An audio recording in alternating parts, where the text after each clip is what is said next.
Amen. Amen. Voilà, bonjour à tous. Content de vous voir. Le Seigneur soit béni. Le Seigneur soit glorifié. Je suis content d'être parmi vous. C'est de partager la parole de Dieu. J'aimerais qu'on ferme nos yeux avant tout. On n'a rien besoin d'autre. Rien. Mais rien d'autre. D'être béni par lui. Gloire à Dieu. Alors on ferme nos yeux s'il vous plaît. Et on va demander à l'ancien, Marcel. Il prie le Seigneur, on prie ensemble. Alléluia, nous voulons te bénir, Seigneur. Ta grâce. Merci de tes bontés, Seigneur. Ton serviteur, Seigneur, celui que tu as choisi. Bénis-le, mon Seigneur, dans tes mains, Seigneur. Seigneur, rappelle-lui les mots, Seigneur, que tu as mis sur son cœur. Remplis-le, Seigneur, de toi, Seigneur. Nous voulons entendre la voix de Dieu résonner dans nos cœurs. Alléluia. Que cette soirée soit ta soirée à toi. Gloire à Dieu. Soit signée de toi de Dieu. Alléluia. Bénis nos amis qui sont là. Bénis nos chrétiens de toi. Seigneur, encourage-nous par ta parole, Seigneur. Et à toi revient toute la gloire, Seigneur. Alléluia. Amen. Amen. Gloire à Dieu. Amen. Gloire à Dieu. Là, j'aimerais partager un mot de la parole. Parce que je suis venu apporter la parole. Amen. Dieu. Bien sûr qu'on ne se trompera pas. Si on reste sur les Écritures, si on reste sur la parole, je le répète parce que c'est vrai dans mon cœur, je suis heureux, je suis très content d'apporter la parole ce soir, surtout dans l'église de Vannes. Voilà, je suis content de partager mon petit concours. Il y a un texte dans mon cœur que j'aimerais vous transmettre, un texte qui est tout simple. Vous avez entendu. C'est l'apôtre Paul qui disait ces mots. Je ne me lasserai pas de vous répéter les mêmes choses, car elles sont salutaires. Gloire à Dieu. Et puis, aujourd'hui, le chrétien, la chrétienne, on a besoin d'entendre rien d'autre que les Écritures. C'est 2 Timothée, chapitre 3, verset 16. Il dit que toute Écriture est inspirée de Dieu. Gloire à Dieu. La parole du commencement jusqu'à la fin, les Écritures, les lignes, tout ce qui est écrit, c'est inspiré de Dieu. Tout a été révélé par le moyen du Saint-Esprit. Et ce soir, à travers cette réunion, on ne va rien d'autre entendre que la parole de Dieu. Amen. C'est ce que nos cœurs réclament. C'est ce que ma vie a besoin. C'est ce que l'Église a besoin. On a besoin de réclamer la parole de Dieu. Alors je fais une lecture pour vous. Je vais rester sur le texte et puis je vais partager ce qui est sur mon cœur. Je vais passer d'arranger certains frères, excusez-moi, certaines sœurs. Je ne vais pas parler pour un tel ou pour un tel. Le Seigneur a mis un mot. Je n'ai pas la prétention que j'ai le message de Dieu. J'ai la Bible. J'ai la parole. Et j'aimerais vous dire que la parole, elle suffit à elle-même. Amen. Jean disait ces mots. Au commencement est la parole. Ça veut dire que dans nos vies, chrétiens et chrétiennes, amis, peu importe, si on commence dans nos vies, dans nos cœurs, si on commence avec les Écritures, si on commence avec la parole, j'aimerais vous dire que ce ne sera peut-être pas toujours facile devant nous. Mais si le commencement de notre vie, comme Jean le déclare, qu'au commencement est la parole, si on commence avec la parole, on aura une vie réussite. Amen. Il faut commencer avec la parole. Écoutez, les Actes des Apôtres, chapitre 12, et verset 1er. Là, je prends le temps pour lire le texte. Je prends mon temps aussi de prêcher. Amen. Adieu. Vers le même temps, le roi Hérode se mit à maltraiter quelques membres de l'Église. Le roi Hérode représente le diable, l'adversaire. Dans le texte, il se mit à maltraiter quelques membres, quelques chrétiens, quelques chrétiennes qui faisaient partie de l'Église. C'est le rôle de l'ennemi. C'est ce qu'il voudrait toucher. C'est ce qu'il voudrait faire. Écoutez. Il fait mourir par l'épée Jacques. Je sais que vous le savez. Comment que Jacques il a appelé lui? Comment qu'on le surnomme à lui? Dans un de ses livres, Jacques on l'appelle comme ça. l'homme au genou, le chameau. Comment ça se fait que son nom change? La vie qu'il a avec Dieu, cette vie de prière, cette vie d'intimité, cette vie qu'il se trouve tellement à genoux qu'on ne l'appelle plus Jacques. Ce serait bizarre de dire à Jacques qui serait là, par exemple, et de l'appeler l'homme au genou de chameau qui va nous chanter un cantique. Ce serait peut-être bizarre, ça. Ça choquerait peut-être les gens. Mais cet homme-là, on l'appelle comme ça. Tellement que c'était un homme de prière. Mais le roi Hérode se mit à maltraiter quelques membres de l'Église et il fait mourir par l'épée Jacques. Et bien c'est ce que le diable essaye de faire.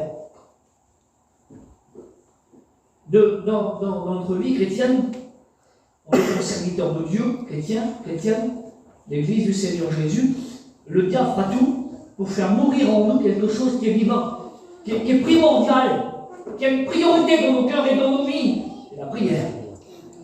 Le diable fera tout par l'épée d'Éphésiens chapitre 6, l'épée de l'esprit, qui est la parole de Dieu, mais l'épée de la parole des hommes, du monde, du diable quelque part, qui voudra séparer. Ça veut dire que le diable essaie de séparer de nous la prière.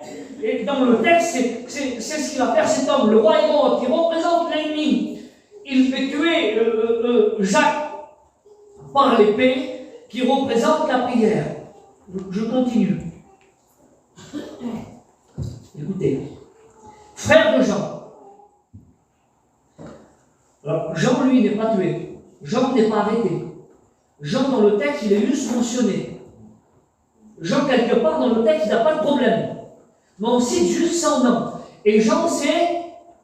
Soyez avec moi. Jean, c'est l'amour. Ça veut dire que Hérode va faire tuer Jacques, symbole de la prière. Jean est juste cité, et symbole de l'amour. Et le texte continue plus loin. Voyant que cela était agréable aux Juifs, aux hommes, vous m'excuserez, mais c'est agréable au diable. Ça lui plaît. Comme un chrétien, comme moi ce soir, comme ça, voilà, j'aimerais pas, bon, je suis pas venu ici pour vous dire des choses qui pourraient vous accuser ce soir. Mais j'aimerais vous dégager d'un message qui est sur mon cœur, qui est tout simple, la parole de Dieu, j'aimerais vous transmettre. Amen. Et je le crois de tout mon cœur. Je le crois de tout mon cœur, de toute ma force. Que la parole de Dieu, c'est pas une première fois qu'elle est prêchée dans ce lieu-là, certainement, mais qu'elle fera du bien à l'Église. Amen. Oui, le diable voudrait t'arrêter dans ta prière. Voudrait t'arrêter dans ton amour. L'amour de Dieu est dans nos cœurs. Il est écrit dans Romains 5:5, or l'espérance de notre emploi, mais parce que l'amour de Dieu, elle est celle qui est répandue dans nos cœurs par le moyen du Saint-Esprit. Gloire à Dieu. Mais l'œuvre du diable, elle existe. L'œuvre du diable, elle existe. Et le diable voudrait nous arrêter. Comme il a arrêté Pierre. Quelque part, même si Jean a été juste cité, mais quelque part, le diable aussi a voulu l'arrêter. Et puis à un moment donné, c'est agréable aux Juifs, agréable aux hommes. On arrête Pierre, on le met en prison. Écoutez, il y a peut-être des hommes, des femmes spirituels. Vous n'êtes pas dans une prison ce soir. Vous êtes à l'église. La plupart, ce sont des chrétiens et des chrétiennes qui ont rencontré Jésus. Vous êtes sauvés. Amen. Mais il y a des situations dans nos vies qui nous semblent être une prison parfois. Il y a peut-être des personnes qui vivent dans une prison parfois. Rapport à certaines choses, rapport à certains liens, certaines situations. Mais j'aimerais vous dire qu'il est capable de nous rendre libres. Amen. Si le Fils vous a franchi, vous serez réellement libre. Libre. C'est possible avec Dieu d'être libre, de rentrer dans ce lieu avec plein de liens, plein de pensées contraires. Si le Fils t'a franchi, Ce soir, tu es libre. Gloire à Dieu. J'aimerais te dire ces mots, même si le message n'est pas cadré. Crois-le, qu'il peut te rendre libre. Amen. Béni Seigneur. Il fit encore arrêter Pierre. Jacques le fait mourir. Jean est cité. Et Pierre est arrêté. La prière, l'amour et la foi. Je continue. C'était pendant les jours des pains sans levain. Alors, je vous dis juste deux mots. C'était une fête, les pains sans levain, dans la Bible. C'était une fête qui se prenait avec la fête de la Pâque. Il y a eu la Pâque il y a quelques jours à l'arrière, dimanche. Le dimanche là ou le dimanche avant. Et pendant la Pâque, il fallait manger du pain sans levain. Qu'est-ce que c'est la Pâque? Je voudrais être le plus simple possible ce soir, Seigneur. Il ne faut pas me compliquer. Qu'est-ce que c'est la Pâque en deux mots, la Pâque? La Pâque, c'était la libération du peuple d'Israël dans l'Ancien Testament. 430 ans d'esclavage, de misère, de poids et de chaînes. Mais rapport à la Pâque, un agneau était offert et le peuple a été libéré. Il est écrit ces mots. On rappelle du texte. 1 Corinthiens, chapitre 5, verset 7. Ça me concerne à moi. Ça concerne à toi ce soir. Christ est notre Pâque. Amen. Mais qu'est-ce que c'est la Pâque? Si dans l'Ancienne Alliance, la Pâque a été immolée, a été faite pour libérer le peuple d'Israël, dans le Nouveau Testament, notre Pâque, ça a été Jésus. Amen. Ça a été le Christ, afin que tu sois libéré. Gloire à Dieu. On a mis Pierre en prison, on a fermé la porte. Et on ne pouvait pas traiter son cas, Pierre. Vous savez pourquoi? Parce que c'était la Pâque. Il fallait attendre que la Pâque, elle se passe. Mais pendant la Pâque, qu'elle s'est passée, Pierre a été libéré. Gloire à Dieu. J'aimerais te dire que ce soir, ça peut être ta Pâque à toi. Alléluia. Tu peux être libéré. Gloire à Dieu. On est des chrétiens. C'est l'église du Seigneur Jésus. Quel culot de dire qu'à la réunion, je le dis, il y a un bout de temps que je ne suis pas venu ici, mais ce n'est pas une reproche. Alors que tu viens ici, puis tu as qu'à me dire que tu peux être libéré. Ça va converti de délivrance. Mais Dieu sait tout et Dieu ne se trompe pas. Alléluia. La Pâque, ça veut dire passer route. La 10e plaie d'Égypte. Pensez au film. Elle dit comment non. Elle vient dans certaines maisons, elle rentre. Et dans certaines maisons, la porte, c'est ça. Vous savez ce qu'elle fait? Elle passe au. C'est ça la Pâque. Gloire à Dieu. Elle passe au. Oui, avec Dieu, tu es capable de passer route ce soir. Parce que Christ, c'est ta Pâque. Sois béni Seigneur. Écoutez. Les pains sur le vin. Après avoir saisi Pierre et le jeter en prison. Donc le mot prison, ça veut dire que le mot, ça veut dire lié, enchaîné. On le mit sous la garde de 4 escortes et de 4 soldats. Chacun avait l'intention de le faire comparaître devant le peuple. Après la Pâque, on verra son temps après la Pâque, mais pendant la Pâque, il était libéré. Gloire à Dieu, écoutez ce qu'il dit. Pierre était donc gardé dans la prison. Il était en prison, il était gardé. Et parfois, on vit des situations qu'on est en prison. Je suis serviteur, je prêche l'évangile, mais il y a des situations dans mon cœur, dans ma vie, parfois, on ne parle pas de péché. Je vis une prison. On vit des situations qui est parfois une prison pour nous. Mais j'aimerais vous dire ces mots, écoutez. Si moi je suis en prison spirituelle, si toi tu l'es, que c'est beau l'Église. Amen. Que c'est beau l'Église. Gloire à Dieu. Que c'est beau un chrétien. Que c'est beau un chrétien. Que c'est beau quelqu'un qui appartient à Dieu. Parce que écoutez ce qu'il dit le texte. Il est en prison, il est là, il est gardé. On a déjà tué Jacques, la prière. On a mentionné le nom de Jean, l'amour. Et puis on a mis Pierre en prison, la foi. Mais l'Église, c'est écrit, elle ne cessait. Amen. J'aimerais vous encourager ce soir. Je vous encourage avec les mots de la parole. J'ai pas de mots. Dieu le sait que j'ai pas de mots. Mais dans ma main, je détiens le livre de la parole. Elle est toute puissante. Gloire à Dieu. Mais l'Église. Donc c'est toi l'Église. Amen. Amen.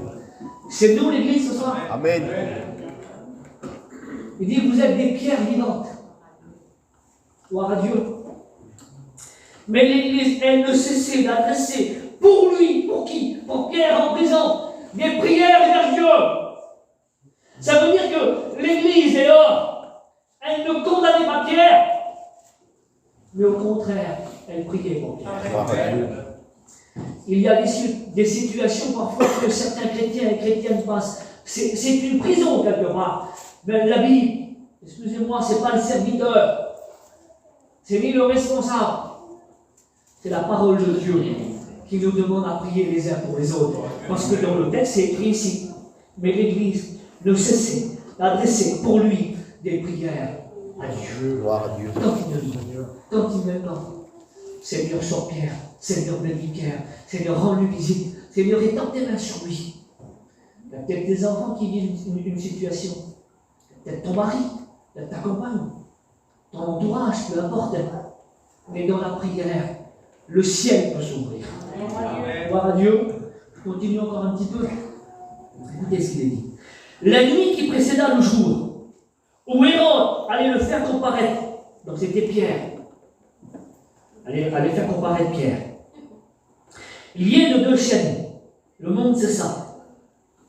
Dormait entre deux soldats. Les sentinelles devant la porte. Gardez la prison. Il n'était pas question qu'il sorte. On avait mis des soldats, des sentinelles, des hommes pour le garder. Il était enchaîné. Le monde, c'est ça aujourd'hui. Mais j'aimerais vous dire qu'il est au milieu de nous, qui s'appelle Jésus, qu'il est capable de rendre libre ce soir. Gloire à Dieu. Je ne sais pas quelle prison que tu vis. Je ne sais pas quelle situation. Je ne sais pas quel est ton problème. Quelle est ta difficulté. Quel est le mur devant toi. Quel est ton désert. Quelle est ta montagne. Quel est ton géant. Si c'est un Goliath ou petit Goliath, peu importe. Verset 7. Et voici un ange du Seigneur. Amen. Amen. Gloire à Dieu. Un ange du Seigneur. Ça veut dire que Dieu a envoyé un ange. Amen. Où? Dans la prison. Où c'est que Pierre se trouvait. Peu importe la situation que tu vis, Dieu est capable d'envoyer un ange chez toi pour te rendre libre, pour changer la situation, parce qu'il est Dieu, il n'est pas un homme. Voici un ange du Seigneur survient, et une lumière brilla dans la prison. La prison, c'est les ténèbres, l'obscurité, il n'y a pas de lumière, ça n'existe pas. Mais j'aimerais vous dire que donc c'est que ces ténèbres. Sois béni Seigneur pour ta grâce, merci. Donc c'est que le diable a tout brisé. Il est capable d'envoyer un ange et que la lumière, elle brille dans l'ombre, peu importe si c'est ténèbres. Gloire à Dieu. Merci Seigneur. La parole est une lumière et elle brille dans les ténèbres. Jésus.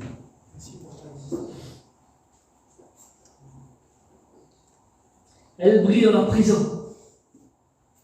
C'est l'obscur, la prison. C'est l'angoisse. C'est tout ce qui est mauvais. Mais dans tout ce qui est mauvais dans ta vie, il est capable de faire briller la lumière. Les splendeurs, la splendeur de l'évangile, que son nom soit béni. L'ange le réveilla, debout. C'est le message que l'ange a reçu de Dieu. J'aimerais te dire que Dieu a envoyé un ange pour te transmettre un message en disant debout ce soir. Ne reste que dans ton état, debout. Parce que je veux compter sur toi, je veux te bénir, je veux te rétablir. Debout. C'est l'ordre de Dieu, c'est pas l'ordre d'un serviteur, c'est l'ordre de la parole. Debout ce soir. Alors à partir de ce soir, Il faut que tu te tiens debout devant Dieu. Gloire à Dieu. Amen.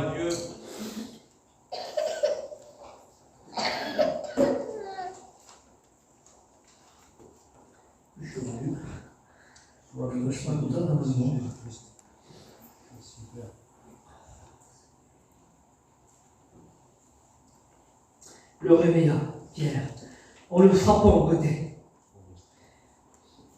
Je passe. En disant, lève-toi. Lève-toi. J'ai l'impression que Dieu a quand même une empreinte dans le côté de Pierre, l'ange. L'ange a quand même une empreinte dans le côté de Pierre, en disant, lève-toi. J'aimerais te dire que Dieu va emprunter ta vie. Amen. Par la main de Dieu, la main toute-puissante, il veut te toucher et laisser une empreinte en toi, une empreinte d'amour, Alléluia. une empreinte de délivrance, une empreinte d'espérance, une empreinte de salut. Lève-toi promptement. Les chaînes tombées. Amen. Amen.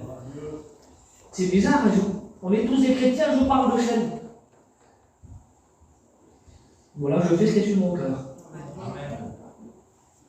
J'ai plein d'amour dans mon cœur pour vous transmettre ce message ce soir. Gloire à Dieu. Il n'y a rien de condamnation.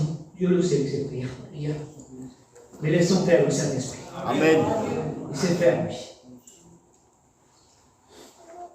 Les chaînes tombées. On y croit que les chaînes tombent. Amen. Les chaînes tombées de chemin. Et l'ange lui dit, c'est après que les chaînes ont tombé, que l'ange a une mission pour lui. Et à ce moment, écoutez ce que l'ange lui dit, mets ta ceinture. C'est ce que tu as besoin de faire ce soir. De mettre ta ceinture. Je passe, il marque des petites notes, mais je les passe, mais je vous dis, je vous rappelle juste ça. La stabilité de la ceinture. L'équilibre. La force. Éphésiens chapitre 6, c'est le zèle. C'est la vérité, pardon. Vous savez ce que ça veut dire, la ceinture?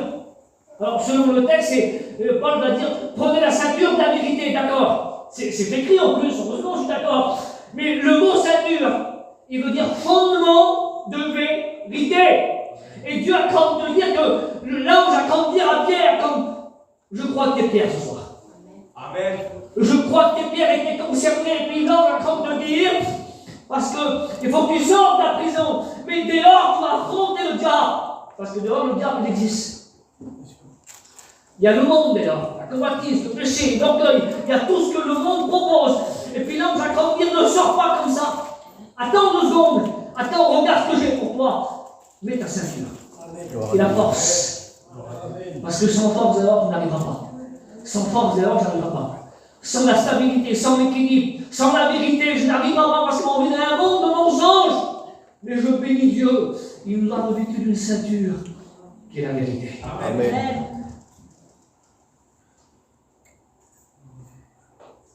Et tes sandales. C'est 2 ailes. Je passe. Et il fit ainsi. Lui, il obéit, il fait. Sois pas dur ce soir. Je te le dis en vérité, sois pas dur. Fais comme lui. Il fit ainsi. Il le fait, lui. Et l'ange lui dit encore, enveloppe-toi de ton manteau. Je vous dis 2 petits mots, 5 minutes là-dessus. Enveloppe-toi de ton manteau. Et l'ange, il a craint de lui rappeler quelque chose, un vêtement. Et ce vêtement, pour nous, c'est le vêtement de salut. C'est le vêtement blanc. Il y a dans l'Ancien Testament, dans le livre de la Genèse, donc dans l'un des premiers chapitres, 2, 3, je ne sais plus trop le texte, où c'est qu'il y a Adam et Ève dans le jardin, ils sont 2. Il y a 2 personnes sur terre. Un couple, c'est que Dieu a créé pour vivre en harmonie, dans la paix de Dieu. Mais à un moment donné, ils ont désobéi. Vous connaissez la parole de Dieu. Ils ont désobéi. Et puis, rapport à la désobéissance, il n'y avait pas de honte, ni de gêne. Le péché n'était pas là. Ils ne voyaient que des choses merveilleuses. Parce que le péché n'existe pas. Mais rapport à la désobéissance, ils découvrent leur état. Ils découvrent leur personne à eux, dans l'état qu'ils sont devant Dieu. Alors vous savez ce qu'ils ont fait? Ils sont fait des vêtements. Ils sont approchés d'un arbre, ils ont pris des feuilles, ils ont fait des vêtements pour se couvrir. Parce qu'ils ont eu leur honte à eux-mêmes. C'est à partir de là qu'il y a eu le premier sacrifice dans la parole de Dieu. Et ce jour-là, écoutez, ça a été le premier sacrifice. Et le premier sacrifice, c'est que Dieu tue un animal. Et puis, ils ont retiré la peau. Je vous passe tous les détails. Mais de cette peau d'animal-là, eux, ils l'ont pris et ils se sont fait un manteau. Et c'est rapport à cette façon-là qu'une seconde fois, ils ont pu se présenter devant Dieu. Mais pourquoi? Par le moyen d'un sacrifice, ils sont revêtis d'un vêtement et ils ont pu se présenter devant Dieu. J'aimerais vous dire, ça a été le seul moyen pour que l'homme et pour que la femme se présente devant Dieu, c'est que Jésus meure à la croix. Ça a été le seul sacrifice parfait, afin que tu reçoives ton vêtement blanc, afin que l'Église reçoive le vêtement blanc. Et puis dans le texte, le blanc va lui dire mets ta ceinture, prends tes sandales, d'accord, mais dit enveloppe-toi de ton manteau, qui est le vêtement blanc, qui est le vêtement de salut pour nous. C'est la plus chère à Dieu. Écoutez, encore 5 minutes et puis on peut Seigneur ensemble. Je passe certaines choses. Pierre sortit, il croyait que c'était une vision. Pour lui, c'était une vision dans son esprit.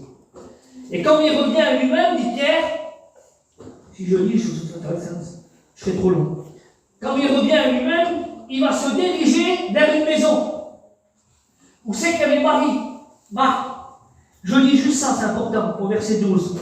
Après avoir réfléchi, il se dirigea vers la maison de Marc, mère de Jean, surnommé Marc, où beaucoup de personnes étaient réunies et priaient. C'était dans cet endroit-là qu'ils priaient pour Pierre, dans la maison. Mais Pierre, il est libéré de la prison. Il vient devant la maison, se met devant la porte et commence à frapper.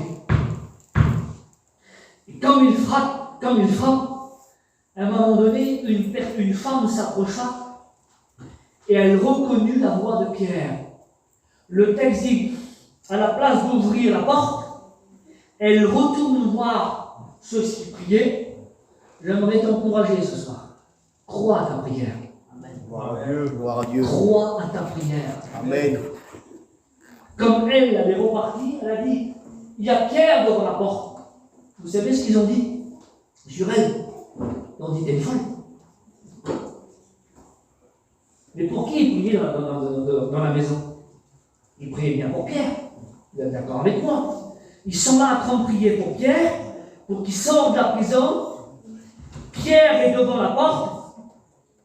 Il frappe. Une personne vient. À la place d'ouvrir, elle va voir ses frères et ses sœurs qui sont là en train de prier.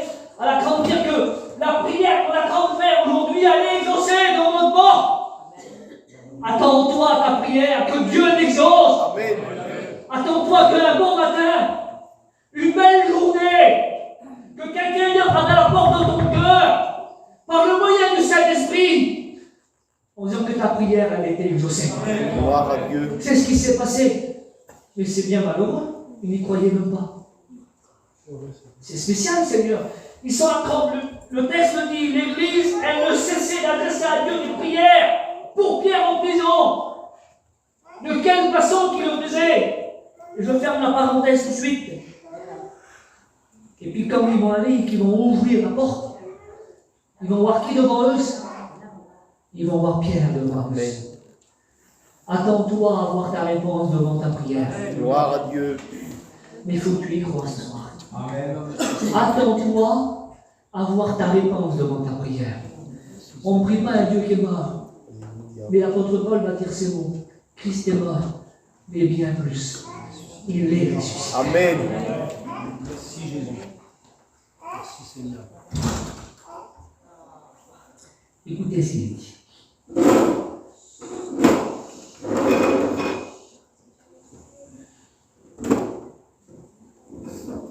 Le texte dit ça là.